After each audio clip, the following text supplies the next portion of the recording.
The massive Valkyrian warship Dark Thunder moved through space like a sleeping giant. Inside its metal walls, Commander Hyuk sat in his supreme armor, checking his weapons for the 100th time.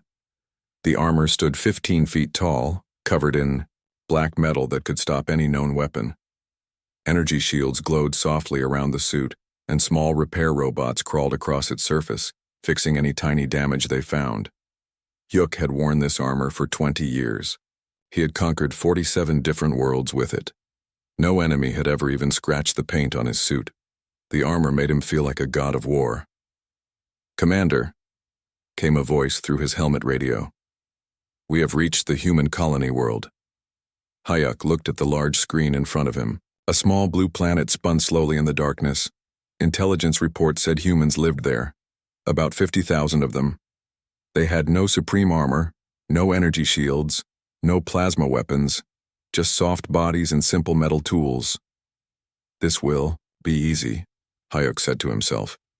He had read the reports about humans. They were weak creatures who needed clothes to keep warm and helmets to breathe in space. They died if you shot them once.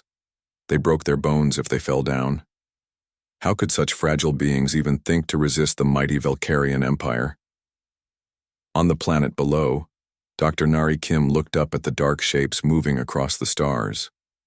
She was a small woman with short black hair, wearing a simple white lab coat. For 3 years, she had studied alien plants and animals on this colony world. She had never expected to see alien warships. "Nari, come quickly," called Captain Daeho from the communications room. He was a tall man with worried eyes and gray hair. "We have been trying to contact those ships for 2 hours. They will not answer us." Nari followed him into the room where Specialist Jimin sat at a large computer. Jimin was young, maybe 25, with quick fingers that danced over the keyboard. Numbers and words filled his screen. "I have been listening to their radio signals," Jimin said. "They call themselves Valkyrians. They have conquered many worlds. They think we will be easy to defeat." Daeho slammed his hand on the table. "Our weapons cannot hurt their armor. Our shields cannot stop their guns. We should evacuate everyone to the mountains." "Wait," Jimin said quietly. "I have been studying their culture. They care very much about honor and personal strength. They believe the best warrior is the one who wins in single combat." Nari sat down and looked at the data on Jimin's screen. She had studied many alien cultures in her work. "These Valkyrians sound like they define themselves by their fighting ability. But look at this, they never fight without their armor suits. Never." "So?" Daeho asked. "So maybe that tells us something important about them," Nari said slowly. High, above them, the Valkyrian fleet prepared for battle. High Marshal Thane stood in the command center of the flagship. He was old and covered in scars, but his supreme armor still gleamed like new metal. Around him, dozens of other commanders waited for orders. "Intelligence reports confirm the humans have no supreme armor technology," Thane announced. "They use primitive projectile weapons and simple energy shields. This conquest should take less than 1 day." The commanders nodded. One of them, Lieutenant Hana, raised her armored hand. "High Marshal, should we offer them a chance to surrender first? It seems almost unfair to attack such weak opponents." Thane laughed, a sound like grinding metal through his armor's speakers. "Unfair? We are Valkyrians. We have earned our strength through countless battles. If these humans wanted to be strong, they should have developed better technology." "Commander." Hyuk stepped forward. "High Marshal, request permission to lead the first assault wave. My squad can pacify the entire colony in 2 hours." "Granted," Thane said. "Show these humans what true warriors look like." Back on the planet, the humans watched as small ships began falling from the sky like metal rain.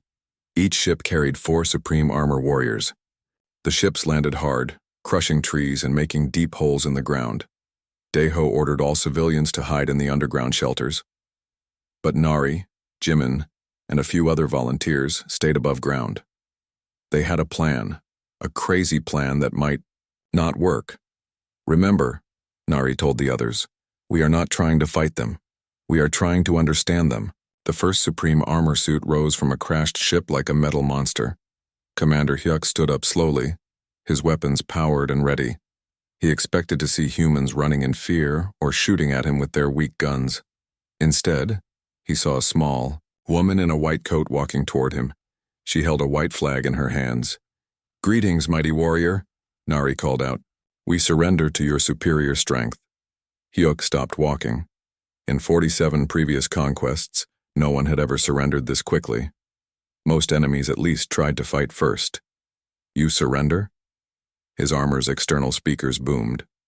"Of course," Nari said, stopping about 10 feet away from his massive suit. "We are not foolish. We can see that you are much stronger than us." Other Supreme Armor warriors began emerging from their ships. They formed a circle around Nari and the few humans.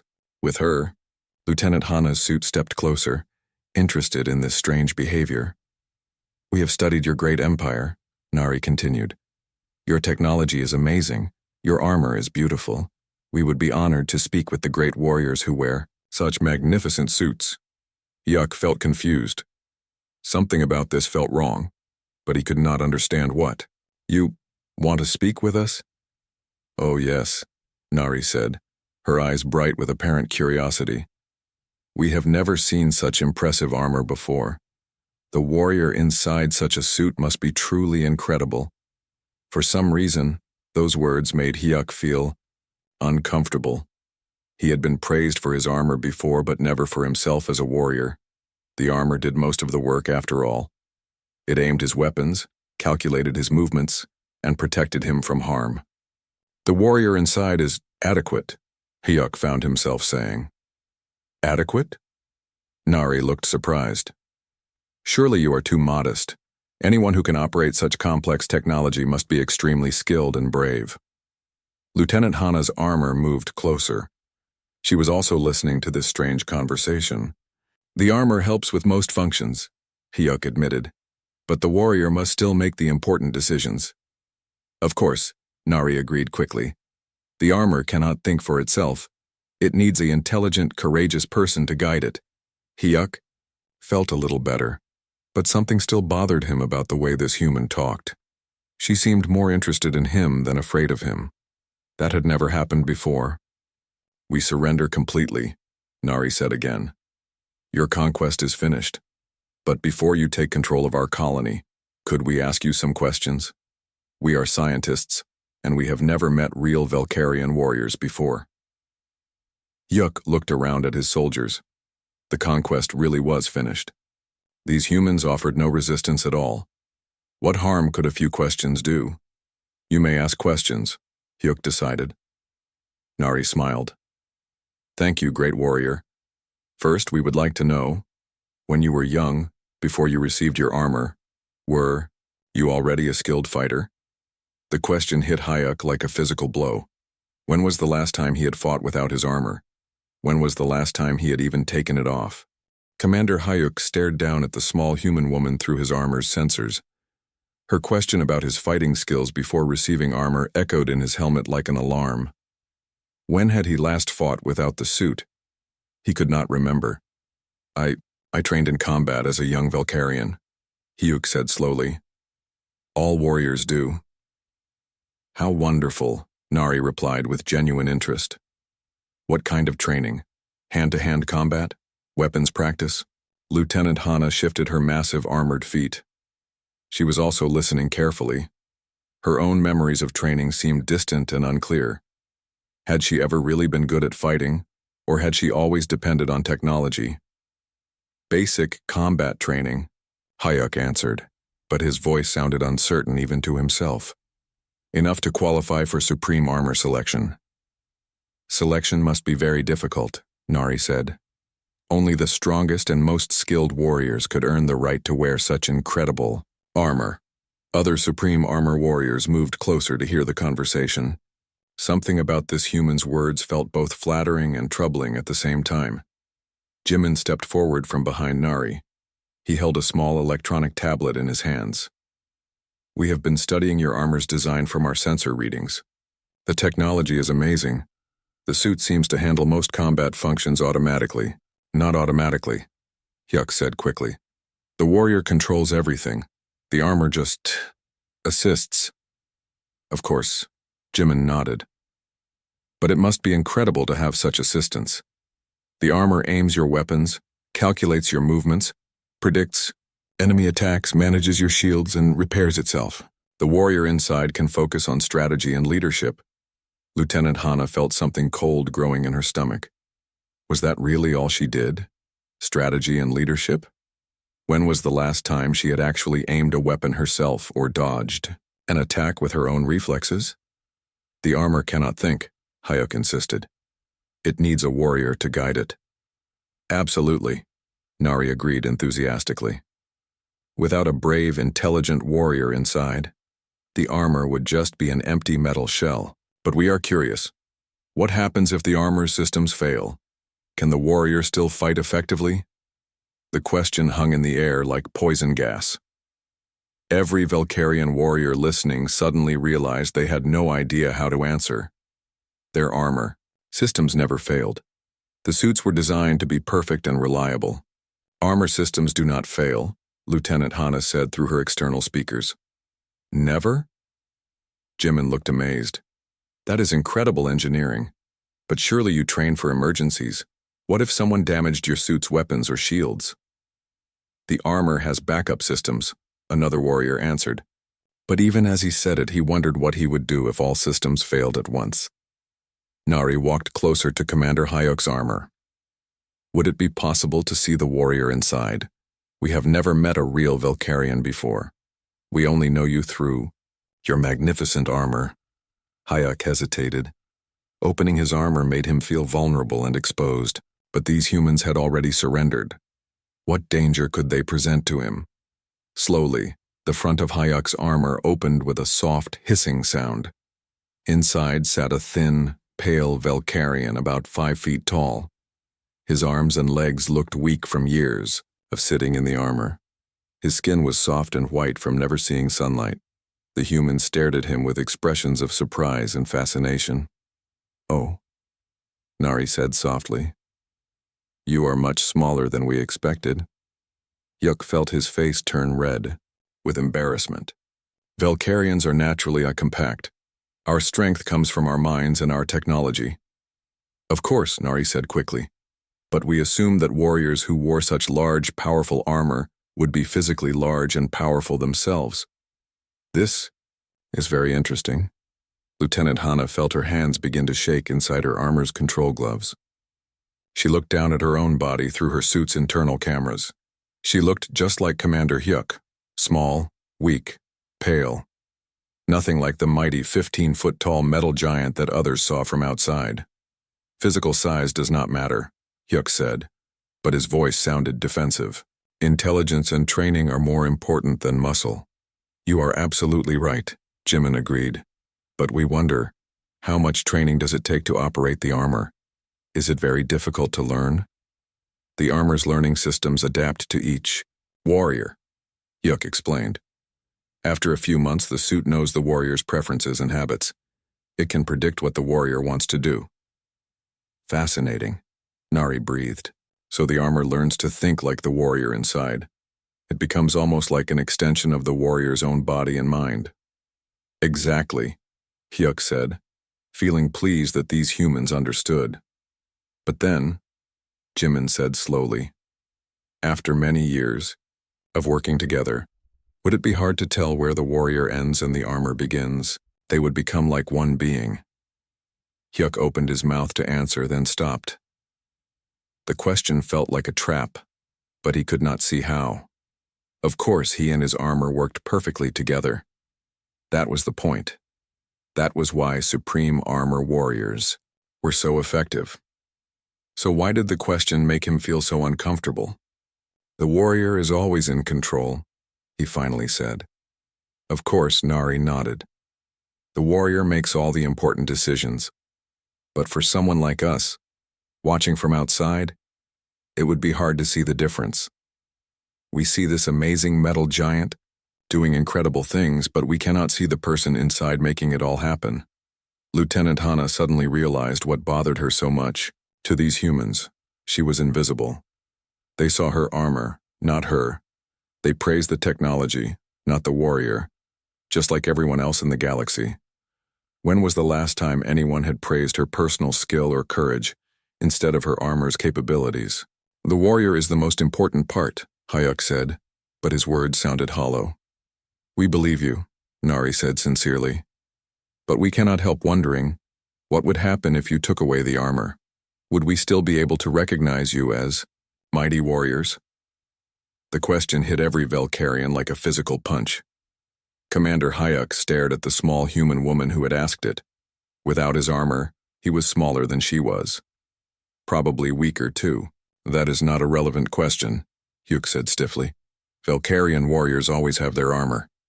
Always? Jimin looked curious. You never take it off? Not even to sleep or eat or bathe? The armor provides everything we need, Lieutenant. Hana answered quickly. Too quickly. How wonderful, Nari said. You never have to be vulnerable or exposed. You are always protected and powerful. That must feel very safe. The word, safe, echoed strangely in every warrior's helmet. They were supposed to be brave fighters, not creatures who needed to feel safe. But when Hayuk thought about leaving his armor, safety was exactly what worried him. We should return to our ships, Hyuk announced suddenly. The conquest is complete. Of course, Nari said politely. Thank you for answering our questions. We have learned so much about your amazing technology.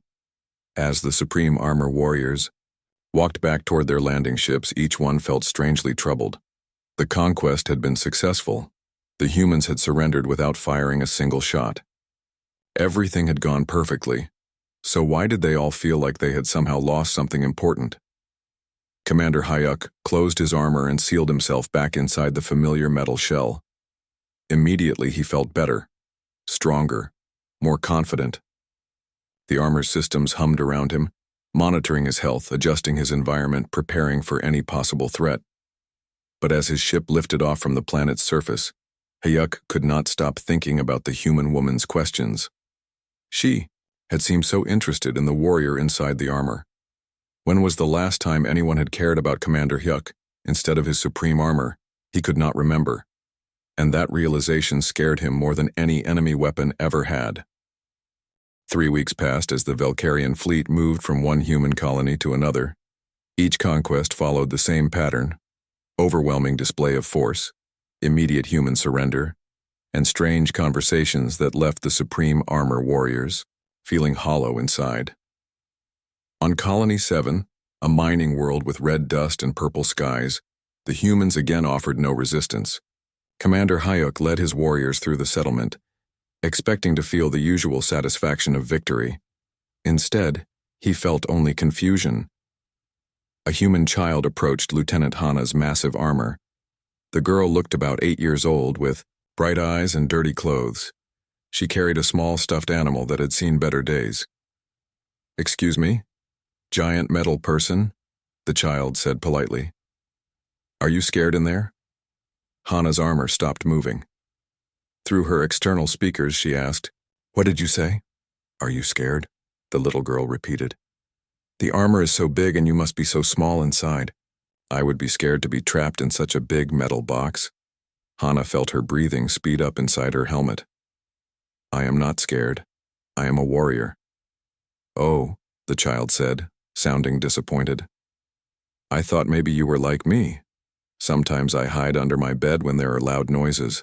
The space under there makes me feel safe, but it also makes me feel scared because I cannot see what is happening outside. The words hit Hana like bullets. When was the last time she had seen the world with her own eyes instead of through her armor's cameras? When had she last felt air on her skin or heard sounds without electronic filtering? I do not hide, Hana said, but her voice sounded weak. That is good. The child smiled. Hiding is for scared people. But if you are not hiding, why do you never come out of your metal box? Before Hana could answer, another human approached. This was a middle-aged man with kind eyes and gray hair. He introduced himself as Sung Min, a teacher at the local school. Please, forgive Yuna's questions, Sung Min said to the assembled warriors. She is naturally curious about everything. We have been wondering about your culture. Do Velkarian warriors ever compete against each other without armor? Commander Hayuk's suit turned toward the teacher. What do you mean? Well, Sung Min explained, Humans have many competitions to test individual skill and strength. Wrestling, boxing, running races, climbing contests. We compete to see who is personally strongest or fastest or most skilled. Do Valkyrians do the same? The question created uncomfortable silence among the armor suits. Competition between warriors always involved their armor. How could it be otherwise? Valkyrian competition focuses on tactical skill and armor mastery, Hyuk answered carefully. Fascinating, Sungmin nodded. So the armor is always involved. But how do you determine which warrior is personally more skilled? If the armor does, the aiming and calculating and moving, what does the warrior contribute that can be measured? Lieutenant Hana felt sweat beginning to form inside her suit. She had never considered this question before. In competition, the warrior with better armor technology usually won. But what did that say about the warrior inside? The warrior provides strategy and decision-making, she answered. Excellent, Sungmin said enthusiastically. Strategy is very important. But surely physical capability matters too. A weak strategist might have good plans but lack the strength or speed to execute them. The armor provides physical capability, another warrior replied. Of course it does, Sungmin agreed. But what happens when the battle is over? When you return to your homes and families, do you remain in your armor, or do you take it off and live as individuals? The question hung in the air like a poisonous cloud. Every warrior listening suddenly realized they had no good answer. Most of them lived in their armor constantly. They ate through feeding tubes, slept in reclined positions, and handled all personal needs through the suit's built-in systems. Armor maintenance requires periodic removal, Hyuk said finally. How often? Sungmin asked with genuine curiosity. Every several months, Hyuk admitted. The little girl, Yuna, gasped. You only come out every few months? That is like being in prison. Do you not miss feeling grass with your feet or wind on your face? Hana realized with horror that she could not remember what grass felt like, or wind, or sunlight. Her armor controlled her environment so completely that she had forgotten what natural sensations were like. Environmental exposure is unnecessary, she said, but her words sounded robotic even to herself. Unnecessary maybe, Sungmin said gently. But what about enjoyable? Humans need sensory variety to remain psychologically healthy. Do Valkyrians not have the same need? We have virtual recreation systems, another warrior answered. Virtual? Yuna repeated slowly. So you experience fake grass and fake wind and fake sunshine? That sounds very sad. Commander Hyuk felt anger building inside his chest. These humans were making his warriors sound weak and pathetic, but the anger felt false, like a mask covering something deeper and more painful. Valkyrian warriors do not need physical pleasures, he declared. We have evolved beyond such primitive requirements. Evolved, Sungmin said thoughtfully. That is an interesting word choice. Evolution usually means adaptation to environment. But it sounds like you have adapted to life inside your armor rather than adapting to the natural world. Is that what you mean?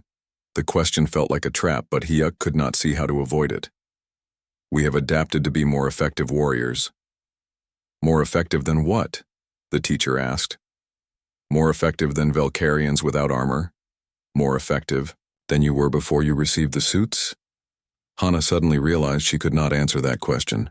She had received her armor as a young adult immediately after basic training. She had no experience of being an effective warrior without technological assistance. We are more effective than our enemies, she said instead. Certainly, Sungmin agreed. Your armor is superior to our weapons. But we are curious about something else. If two Valkyrian warriors fought each other without armor, just their natural bodies and basic weapons, how would you determine which one was the better warrior? The question created panic in Hana's mind. She had no idea how to fight without her armor. The suit handled everything: aiming, timing, movement, strategy, calculation. What would she do with just her weak body and her own limited reflexes? Such conflicts do not occur, Hyuk announced firmly. Never? Yuna asked with wide eyes. You never fight each other? Not even for practice or fun? Valkyrian society is well ordered, Hyuk replied. Internal conflict is unnecessary. But even as he said it, Hyuk remembered stories from his grandfather's time, when Valkyrians had practiced traditional combat. Before the armor, warriors had tested themselves against each other in contests of personal skill and strength. When had they stopped doing that? When had personal combat become unthinkable? That sounds very peaceful, Sungmin said. But also a little sad. Humans learn so much about themselves through physical challenges. We discover our limits, develop our capabilities, build confidence in our natural abilities. Without such challenges, how do you know what you are personally capable of? Lieutenant Hana felt something breaking inside her chest. The truth was, she had no idea what she was capable of. She knew what her armor could do. She knew what the computer systems could calculate. But Lieutenant Hana herself, the small, weak creature inside the metal shell, she was a complete mystery to herself. We should continue the patrol, Commander, Hyuk announced abruptly. As the Supreme Armor Warriors walked away from the humans, each one carried new doubts and fears. The conquest of Colony 7 was complete, but the victory felt hollow. That night, alone in her ship, Lieutenant Hana did something she had not done in 2 years. She opened her armor completely and stepped outside onto the metal deck with her bare feet. The air felt cold on her pale skin. Her legs shook from the effort of supporting her own weight. She could barely walk 20 steps before becoming exhausted. She was pathetic, weak, helpless, and for the first time in years she was herself. High Marshal Thane stood in the command center of his flagship, studying reports from his fleet commanders. The human colonies were falling quickly, but something was wrong. His warriors were reporting equipment problems, requesting extended maintenance periods and asking for reassignment to rear positions. Commander Hyuk, report to the bridge immediately, Thane commanded through the ship's communication system. When Hyuk arrived, Thane noticed his walk seemed less confident than usual. The massive Supreme Armor suit moved with hesitation, as if the warrior inside was distracted. Your conquest efficiency has dropped by 30%, Thane stated bluntly. Lieutenant Hana has requested medical leave. 3 other pilots claim their armor systems are malfunctioning. Explain this decline in performance. Hyuk's armor stood silently for several seconds before answering.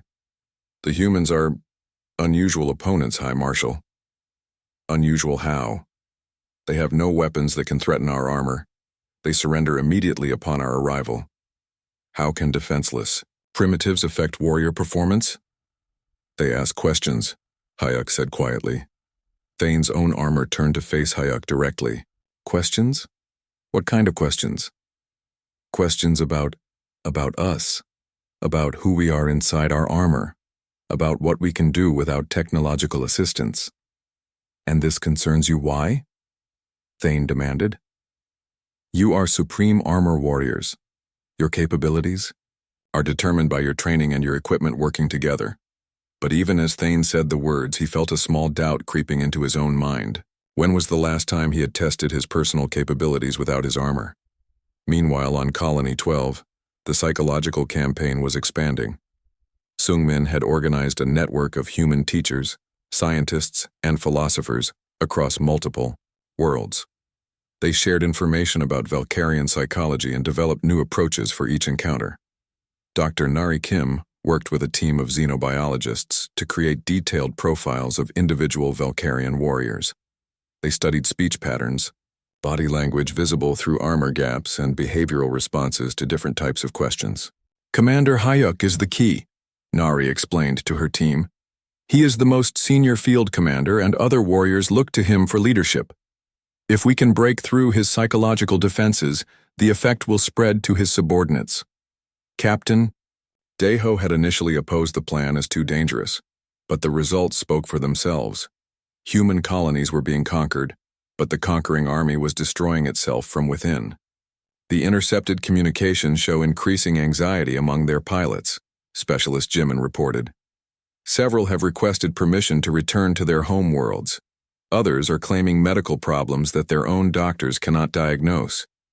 What kind of medical problems? Nari asked. Difficulty sleeping, loss of appetite, persistent feelings of unease. Their physicians call it environmental stress syndrome, but we know better. They are experiencing existential crisis. On colony. 15. The plan reached a new level of sophistication. When the Velcarian assault force landed, they found humans waiting with a formal challenge. Sungmin stood before the assembled Supreme Armor warriors, holding a document written on real paper. Mighty warriors of the Velcarian Empire, he announced. We offer you a chance to prove your personal honor. Commander Hyuk felt his heart rate increase inside his armor. Explain this challenge.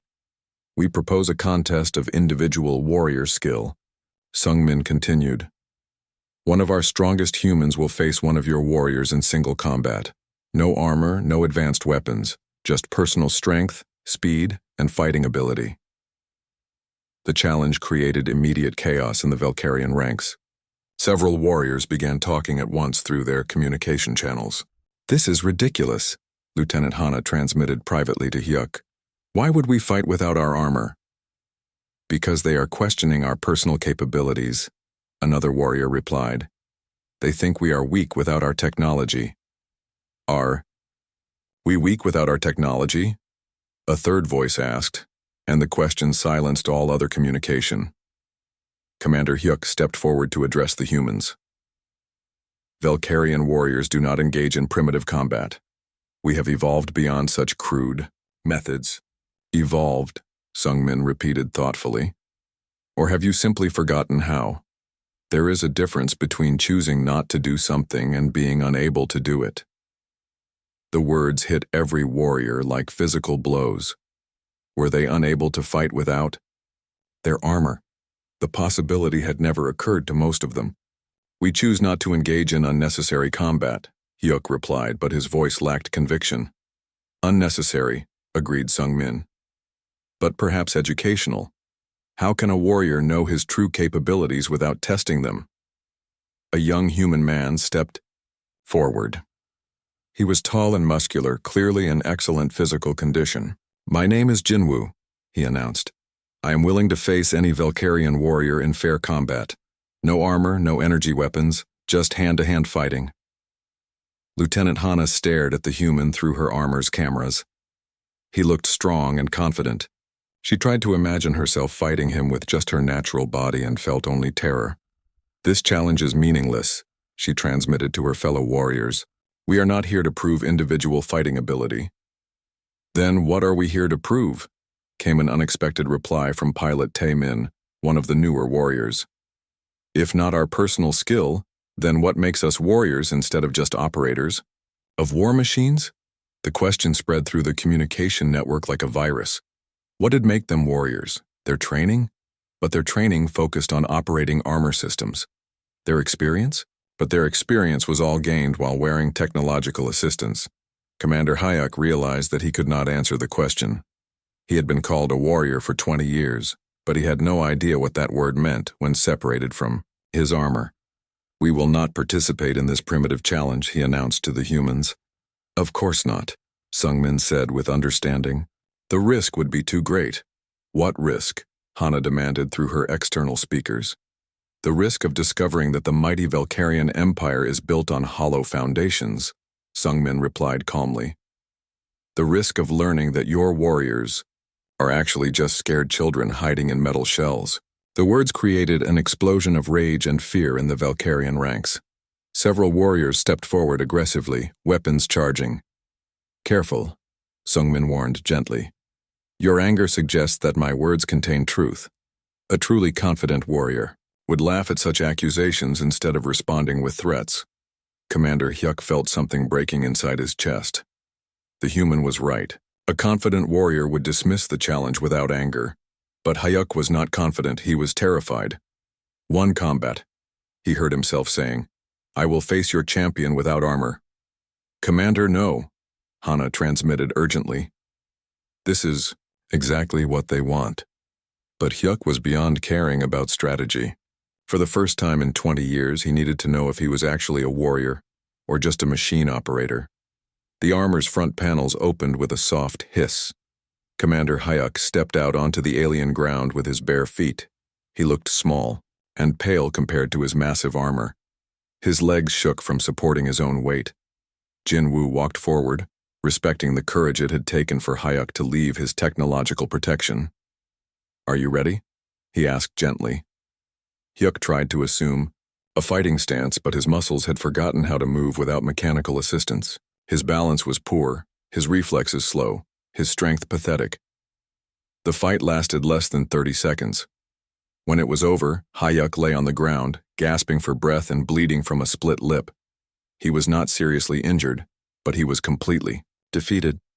The assembled Valkyrian warriors stood in shocked silence. Their commander, their most experienced and respected leader, had been easily beaten by a single human using no technology at all. "This proves nothing," Lieutenant Hana said, but her words sounded hollow even to herself. "It proves everything," Sungmin replied sadly. "It proves that the mighty Valkyrian Empire has forgotten what real strength looks like." As Commander Hyuk climbed back into his armor, he felt something he had never experienced before. Shame. Not shame at losing a fight, but shame at discovering how completely he had lost himself. The conquest of Colony 15 continued, but every warrior in the fleet now carried the same terrible knowledge. Without their armor, they were nothing. News of Commander Hyuk's defeat spread through the Valkyrian fleet like fire through dry grass. Within hours, every warrior knew that their most experienced commander had been easily beaten by a single human in unarmed combat. High Marshal Thane called an emergency meeting of all senior officers. The command center filled with massive supreme armor suits, but the warriors inside felt smaller and more uncertain than ever before. "This incident will not be repeated," Thane announced. "No warrior will engage in combat without armor. These humans are using psychological warfare to undermine our confidence. What if they are right?" The question came from Lieutenant Hana, transmitted through the communication network. "What if we have become weak?" "We are not weak," Thane replied angrily. "We have conquered 47 worlds. Our technology is superior to any enemy we have faced." "Our technology is superior," agreed Pilot Taman. "But what about us? What about the warriors inside the armor?" The question created uncomfortable silence. Every warrior present knew the truth, but none wanted to speak it aloud. Commander Hyuk stepped forward. His armor moved normally, but everyone could sense the change in him since his defeat. "I have been thinking about our grandfather's stories," he said quietly. "Before supreme armor, Valkyrian warriors trained in personal combat. They tested themselves against each other in contests of skill and strength. Ancient history," Thane dismissed. "We have evolved beyond such primitive methods." "Have we evolved?" Hyuk asked. "Or have we simply hidden our weakness inside metal shells?" The words hung in the air like an accusation. Several warriors shifted, uncomfortably in their armor suits. Meanwhile, on the human worlds, the psychological campaign was entering its final phase. Dr. Nari Kim and her team had prepared a special broadcast that would reach every Valkyrian communication system in the fleet. "Citizens of the galaxy," Sungmin's voice began, transmitted across multiple frequencies. "Today we witnessed something remarkable. A Valkyrian warrior chose courage over comfort. He left his technological protection to face an opponent with nothing but his natural abilities." The broadcast continued with footage of Commander Hyuk's fight, but the narrator focused on his courage in accepting the challenge rather than his defeat. This warrior showed us that Valkyrians can be more than just operators of war machines. He demonstrated that inside every supreme armor suit is a person capable of growth and change. Lieutenant Hana listened to the broadcast from her quarters. The human's words made her feel something she had not experienced in years: hope. "We do not ask Valkyrians to abandon their technology," Sungmin continued. "We ask them to remember that technology should serve the warrior, not replace the warrior. True strength comes from the person inside the armor, not from the armor itself." The broadcast reached every corner of the Valkyrian Empire. On dozens of conquered worlds, Subject: Species heard that the mighty Supreme Armor warriors were hollow shells. Rebellions began spontaneously as peoples who had lived in terror for generations realized their oppressors were afraid to fight without technological assistance. High Marshal Thane received urgent reports from across the Empire. Revolts on 15 worlds, supply lines cut, communication networks jammed by resistance forces. The foundation of Velkarian power was crumbling. "This is temporary chaos," Thane announced to his officers. "We will restore order through superior firepower." But his warriors were no longer listening with the same confidence. Many had spent sleepless nights thinking about the human challenge. Some had secretly tried to exercise without their armor, only to discover how weak their bodies had become. The crisis came to a head when Thane received a personal challenge broadcast directly to his flagship. "High Marshal Thane of the Velkarian Empire," came Sungmin's voice over the communication system. "The galaxy watches and waits.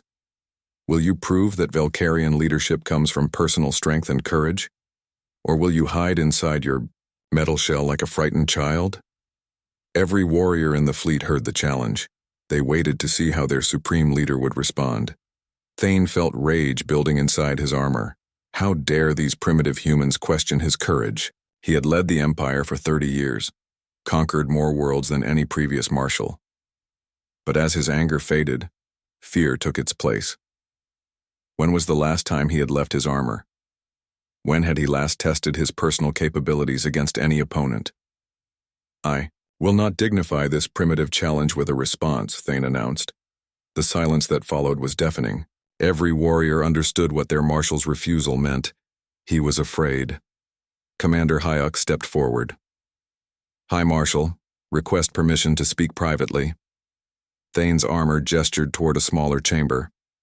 When they were alone, Hayuk opened his suit and stepped out onto the deck. For the first time in decades, he stood before his superior as a person, rather than as a machine. "Sir," Hyuk said quietly, "I think we have lost something important. We have become so dependent on our armor that we have forgotten who we are without it." Thane stared down at the small, pale figure of his most experienced commander.